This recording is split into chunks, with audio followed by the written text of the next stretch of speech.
Hi, my name is Jacqueline Rose, and I do not think it's a coincidence that you're here. I think you're meant to be here. So if this message resonates with you, please click like and subscribe to my channel. This channel is about everything spiritual and much, much more.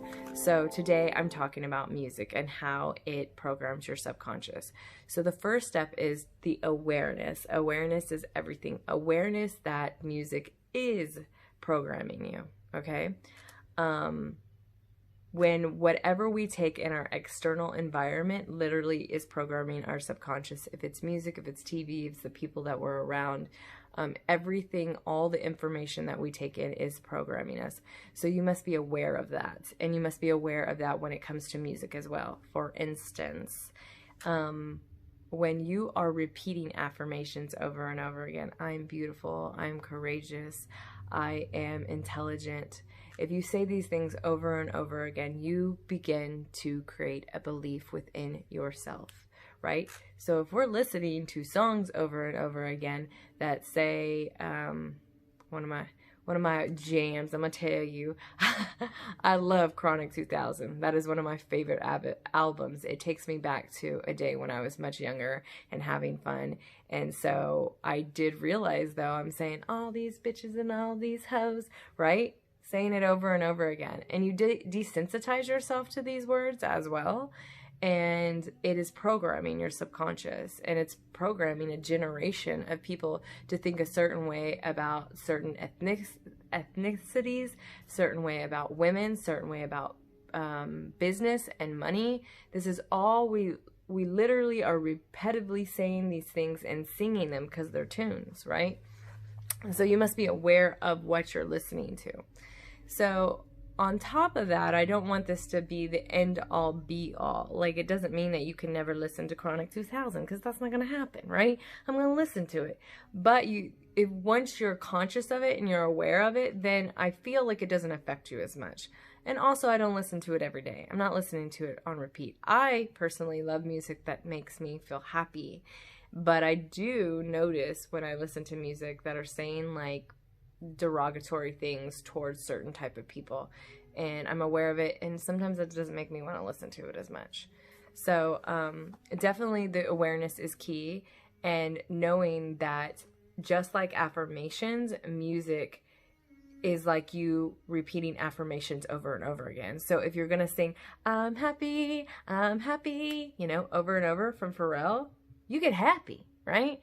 So I remember when I was younger, my mother, love her, but my mother would, you know, have breakups and stuff, and she would sit there and she would listen to these breakup songs. And I remember as a child just being like, why are you listening to these songs? Like, I just remember thinking to her, like, this can't make you feel any better. This is making you feel worse. And so this is another key to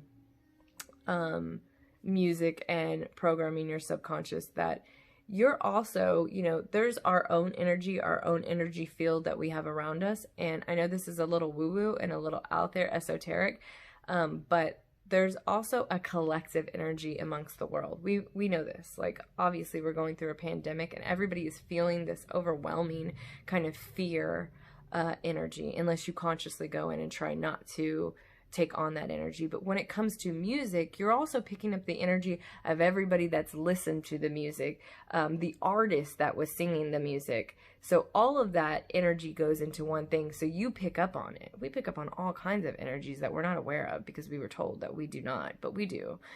You know that when you're around people, you pick up their energy and their mood, and when you walk into a room, so you understand that you feel the energy. So you do that with songs as well. So if you're going to listen, and let me tell you, Eminem was my boyfriend growing up. He really wasn't, but in my mind, he was my boyfriend.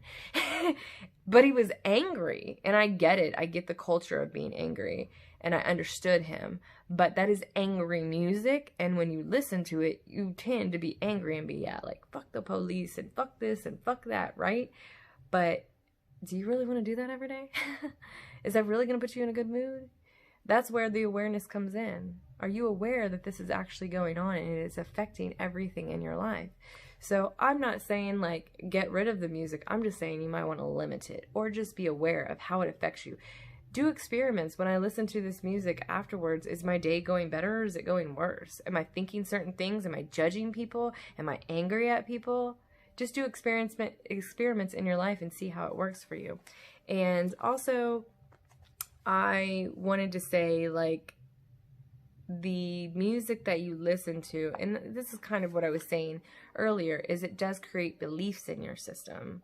You know, if you're going to listen to negative things over and over again, it's going to make you, like, if you were just to listen to things about women, there's plenty of music out there about how women, derogatory about women and what they're supposed to be doing, like shake their ass and whatever it is, then you're going to believe that, or a younger brain, a younger culture of people could believe that this is what women are here for. They're here to serve you in any way that you want, which is not true.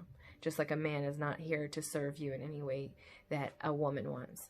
And so you have to understand, or I feel like I had to be awakened to how everything, especially music, will create my beliefs. And even as a woman listening to it, it makes you think that that's all you are worthy of, is shaking your ass and being a sexual person for a male.